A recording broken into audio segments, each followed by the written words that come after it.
Sawadee ka, very good evening and welcome to Thai PBS World Tonight. Good evening as well, and we hope you have had a productive week. And we'll begin tonight with the issue related to same-sex marriage in Thailand, which it turned out, unfortunately, will still have to wait a while, as the Constitutional Court ruled unanimously yesterday that Section 1448 of the Civil and Commercial Code, which defines marriage as being a union only between a man and a woman, is constitutional. And the court did, however, suggest that Parliament, the government, and related state agencies to enact a law to codify the rights of the LGBT community. So actually, the reason why the court, this court cannot really penalize normal people and can only rule whether certain things are constitutional or not. So it was brought to the attention of the court that asking the court for a ruling in the case of two persons belonging to the LGBT group, in which they claim that they should be allowed to marry legally, and that this section saying that, you know, only heterosexual marriages are constitutional is in fact unconstitutional. So this is a unanimous vote.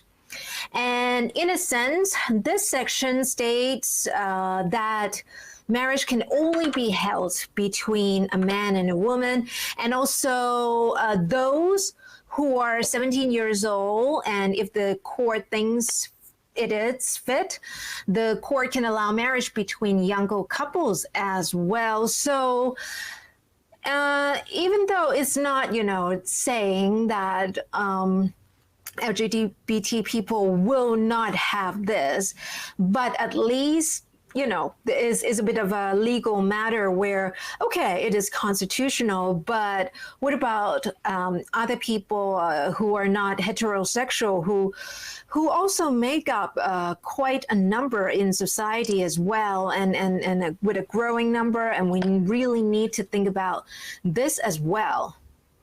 Definitely, because the LGBT groups, not just in Thailand, but in many countries and territories in Asia, these groups are actually growing and growing. But unfortunately, Thailand and many of the Asian countries do not legalize same-sex marriage yet, except for Taiwan a couple of years ago, where it's apparently the only territory in Asia that allows same-sex marriage. So not just Thailand, but it's also a long way to go for other Asian countries, despite the fact that the LGBT groups in those countries are very big as well. And now let's move on to COVID-19. We've been talking about how schools can be COVID-19 clusters, and previously some of the schools in other provinces had to close again, despite that they have reopened since the beginning of this month. And this time round, the school vans are being blamed for the recent spread of COVID-19.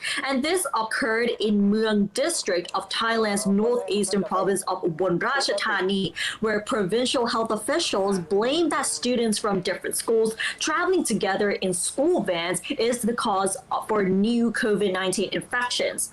So 2 schools have been ordered to close until the end of this month after 24 primary students tested positive for COVID-19, and 295 other students and the teachers actually have been quarantined for observation after being in close contact with the infected. Other schools in the vicinity of those where new infections were detected have also been closed as well, but only until next week. In the meantime, online teaching has been reintroduced as a temporary measure.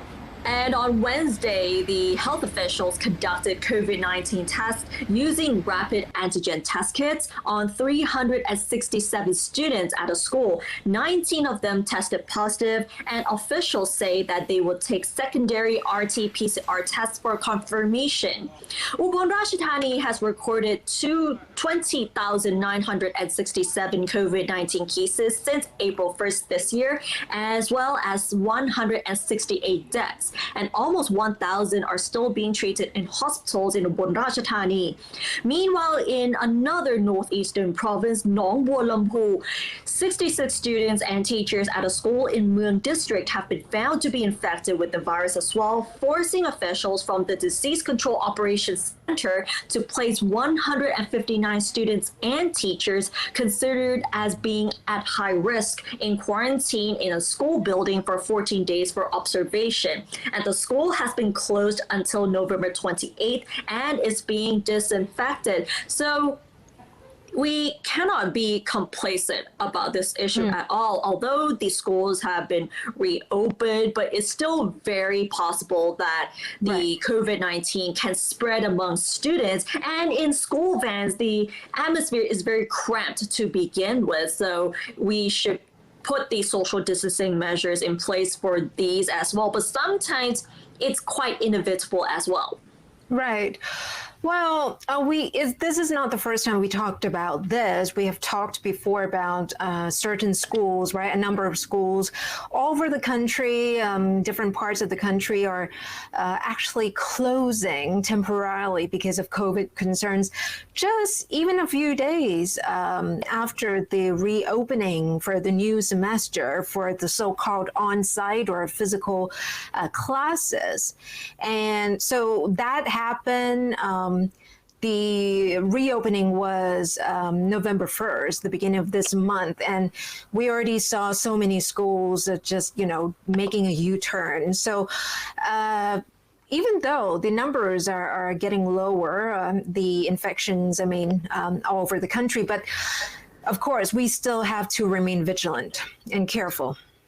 Right, because we have to keep in mind, though, that there are still a few provinces where people have not even received their first dose of the COVID-19 vaccine. So that's why many of the schools have to be very careful when they start to reopen, whether it's the transportation, the school's transportation, rather, including the campus, whether they have imposed the social distancing measures, as well as air ventilation and all these things. This is really important at this time.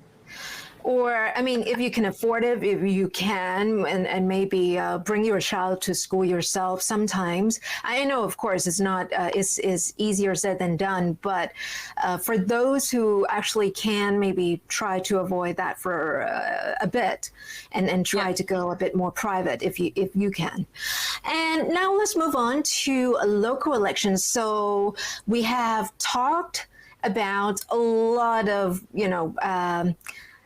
much talked about, much debatable, much controversial issues in terms of politics, but it doesn't stay just in Bangkok, in the capital alone, and politics involves a lot at the local levels as well. So the local tribes called Morgan will now get to cast their votes. For a lot of people there in their community will be able to do that for the first time.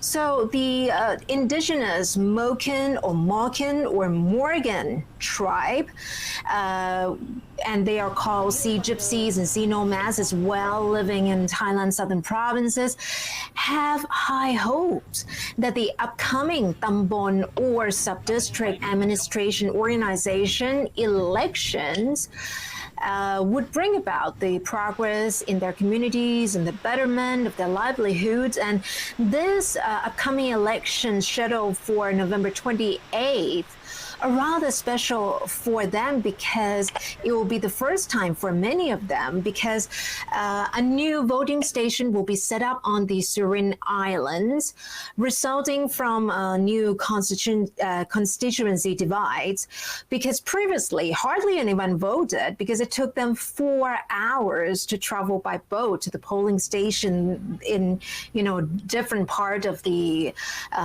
sub-district.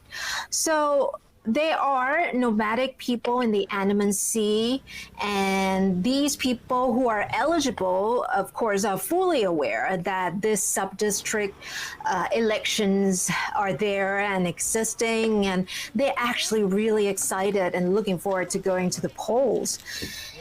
A Moken teacher there also said there are about 300 of them on the islands, and less than half have a job in tourism-related businesses, such as selling locally made counterport stone necklaces.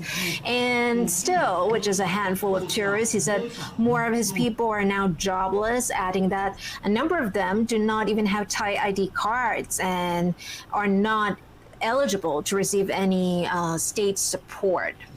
Well, at least it is a start. There's still a long way to go to make their livelihoods better, much better. But this is a start, and voting rights are extremely important, even though you might not really see it in your daily life. But in the grand scheme of things, you know, together you make a voice. Exactly, and this is definitely a good start for the tribes over there because, like you just said, Kunatai, where it took them 4 hours to travel by boat to the polling stations, and this time the polling stations will be at the Surin Islands. So many people are very excited to vote because this means that their future will improve as well, and they really expect a lot from the local elections. So it goes to show that politics is pretty much everywhere, and it does affect every single person living in that country. And now let's move on to another big issue. We previously reported the truckers who've staged a strike to pressure the government to cap the diesel prices at 25 baht per liter. And recently, the government, particularly the military, has responded in a way so that they think that they actually received some sort of help during this time. So the Royal Thai Army's 1st Division of the Royal Guards has put a fleet of 34 trucks and drivers on standby to help with cargo transport in case truck drivers stage a strike to put pressure on the government to cap the diesel price at 25 baht per liter. The idea of using army trucks as a temporary measure to ease any hardships caused by a stoppage of truck delivery services as threatened by the Land Transport Federation of Thailand was initiated by Prime Minister General Prayut Chan-o-cha during the cabinet's mobile meeting in the southern province of Krabi earlier this week. The government has been resisting the truckers' demand to cap diesel prices, claiming that it has been using a substantial amount of money to keep the price at 30 baht per liter, which is lower than the actual market price, currently around 34 baht. However, there's also some fiery response here. So the Thai Liberal Party leader, or Seri Rom Thai leader, Seri Pisut Temiyawait, is questioning the Prime Minister's initiative, saying that it will not work at all because it does not address the root cause of the problem. He even asked whether the army have nothing else to do. And from his personal experience, Seri Pisut said that this approach to solving a problem will pave the way for misuse of public funds and corruption, adding that he doubts transparency of the army's use of funds in procuring too many trucks as well. The opposition party leader asked why the price of fuel, including diesel fuel in Thailand, is so expensive, even though Thailand has several oil rigs in the Gulf of Thailand. Meanwhile, the leader of the opposition Pheu Thai Party, Cholna Sikeo, slammed the government for not holding proper discussions to listen to the truckers' problems. He even added that he feels that the Prime Minister's remarks were rather dismissive and insulting to the Land Transportation Association. He also said that the use of military vehicles to help with the cargo transport will not help. And as the leader of Pheu Thai Party, he even suggested the Prime Minister that he should think carefully before saying the first thing that comes to mind and be more empathetic towards the people. So this looks like a big controversy right here because the truckers are still demanding that the government try to cap the diesel prices, but on the government side, they seem to be thinking that there's no way that they could keep it at that price, and they tried really hard to do so because the market price actually is already like 34 baht in reality, but the current price that we've been seeing is 30. But like the truckers actually want more. Exactly. Well, It's quite interesting. I've been following this a little bit and see some comments made online, and actually most people are on the same side as the truckers because everyone is being affected by such high prices of fuel, and even though you don't drive, you still affected, right? Yes. Because the fare like getting on a taxi would also increase in that way. Yes, so everything is pretty much affected because of the diesel prices that keep increasing, even though like the government said that it has always been like this, but with the increasing prices, it really affects every one of us, even though you don't drive. Exactly. And it is some sort of, we're approaching the holiday season, right? So for Thailand, we have traditional festivals, and some of you might have already been enjoying like Krathong, for example. So November, December, this is with all the festivities all around the corner. And so maybe we start off with like Krathong, which is already tomorrow, Friday. And many locations across Bangkok will be organizing events for people to float their krathongs and enjoy other activities as well. But this year's celebration of the annual Like Krathong Festival will embrace the new normal lifestyle as all visitors to the Bangkok Metropolitan Administration or BMA's approved venues must show proof of 2 COVID vaccine jabs or also negative test results for a test done within 72 hours prior to entering the venue. According to Deputy Governor of Bangkok, this year's locations for official Like Krathong festivities will be mainly, first of all, under the Rama 8 Bridge. And the event will be held from 5 p.m. to 10 p.m. tomorrow. It depends if you can, get off work just in time. This location will also invoke the atmosphere of an olden day market with local products from 50 districts in Bangkok for sale and traditional performances as well. And another location is at Ong Ang Canal, which will be held from Friday and go over the weekend from 5 p.m. onwards. The event will also be extended to nearby locations as well. And it will also feature Thai traditional performances and music, a mini concert by Thai rapper Wonder Frame, and street performances. And apart from these 2 main locations, 30 public parks across Bangkok will also be open for the festival from 5 a.m. to midnight.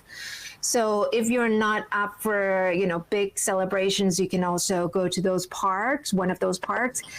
And, but of course, people must maintain social distancing, wear face masks, wash their hands, get their temperature checked as well. So with the, COVID being on the in the background, in the back of our mind, each venue will also limit the number of visitors to avoid the overcrowding, with only 1 person per 4 square meters. And food stalls and shops will be available to get that, feeling, the ambience of celebrations and festivals. The sale of and use of fireworks and sky lanterns, although strictly prohibited. And if they really want to use the fireworks, the people managing the venues must seek permission from the district office first. So the BMA is also urging people to use krathongs, which are floating baskets made from natural materials such as banana leaves, banana trunks, or bread, instead of those from foam, because they are quite harmful to the environment. So last year, the BMA collected almost 500,000 krathongs. good news is that a majority of them were made from natural materials, with only 3.6% made from foam. But of course, we can do better by reducing it, abolishing it completely. And this year, even though with more COVID vaccination requirement, but it's not going to be that different from last year. So yeah, I'm pretty sure. Yeah, I'm pretty sure that many people are quite excited about this festival, and this is pretty much the first time that they get to celebrate Loi Krathong outside with the COVID-19 measures as well. But at the same time, the BMA has also urged the people, especially those coming with families, to have only one Krathong per family so that they can reduce the amount of waste in the waterways as well. Right, and don't do it in unmanaged water, because that would not be picked up. Right. And it will become, environmental waste. So be conscious about it and enjoy the festivities. Yep. Yeah. And with that, we wrap up this edition of Thai PBS World tonight. We have this kind of program like this every weekday at 7 p.m. So be sure to catch us both on YouTube and Facebook Live. And don't forget to follow us on social media as well as our website, thaipbsworld.com, for all the latest updates about Thailand as well as analyses. Thanks for watching. Stay safe, and we'll see you tomorrow. สวัสดีค่ะ สวัสดีค่ะ